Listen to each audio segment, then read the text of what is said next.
पाकिस्तान के पूर्व विदेश मंत्री बिलावल भुट्टो जरदारी ने खुद कैमरे पर माना कि उनके देश ने आतंकवाद को पनाह दी, उसे पाला और इसी का नतीजा है कि पाकिस्तान खुद आज आतंक की आग में झुलस रहा है।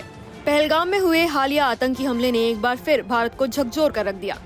घाटी में टूरिज्म के नाम पर जो शांति लौट रही थी, उसे कुछ ही पलों में गोलियों ने चीर डाला। इस हमले के पीछे किसका हाथ है, ये बताने की जरूरत नहीं, मगर अब पहली बार पाकिस्तान के ही एक शीर्ष नेता ने कबूला कि पाकिस्तान की सरकारों ने आतंकवाद को एक रणनीति के रूप में अपनाया।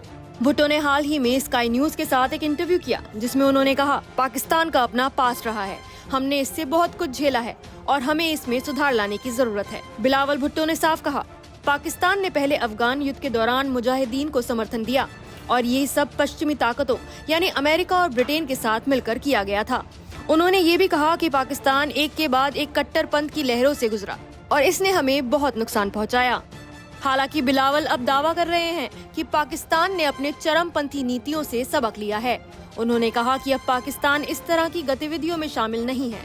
उन्होंने आंतरिक सुधारों और आतंक के खिलाफ सैन्य अभियानों का जिक्र किया, खासतौर पर बेनजीर भुट्टो की हत्या के बाद शुरू हुए अभियानों का।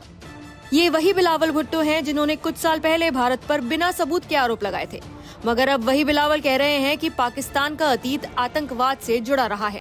उन्होंने साफ कहा, ये कोई राज नहीं है, यानी जो भारत पिछले कई दशकों से कहता आ रहा है, आज पाकिस्तान के नेता उसी बात को मान रहे हैं। बिलावल भुट्टो अकेले नहीं हैं।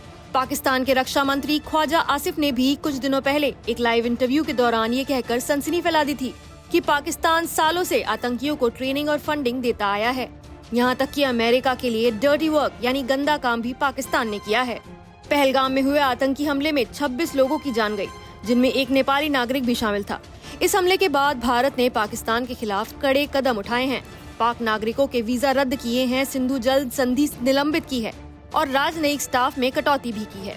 लेकिन सबसे बड़ा खुलासा खुद पाकिस्तान के नेताओं ने किया है। अब सवाल उठता है, क्या दुनिया इन बयानों को गंभीरता से लेगी? क्या अब संयुक्त राष्ट्र, अमेरिका और बाकी वैश्विक शक्तियां पाकिस्तान के खिलाफ ठोस कार्रवाई करेंगी, या फिर भारत को फिर से आतंकवाद का शिकार बनने दिया जाएगा? बिलावल का बयान सिर्फ एक कबूलनामा नहीं है, ये भारत की दशकों की चेतावनी की पुष्टि है। अब ये देखना होगा कि क्या दुनिया इस कबूलनामे पर आंखें मूंदे रखेगी या पाकिस्तान को उसकी करतूतों की सजा मिलेगी। नमस्कार, मैं हूं मानक गुप्ता। अगर आपको हमारा ये वीडियो पसंद आया हो तो इसे लाइक और शेयर जरूर करें और हाँ, हमें सब्सक्राइब और फॉलो करना ना भूलें ताकि आप देश और दुनिया की कोई खबर मिस ना करें। तो जुड़े रहिए हमारे साथ और देखते रहिए न्यूज़ 24।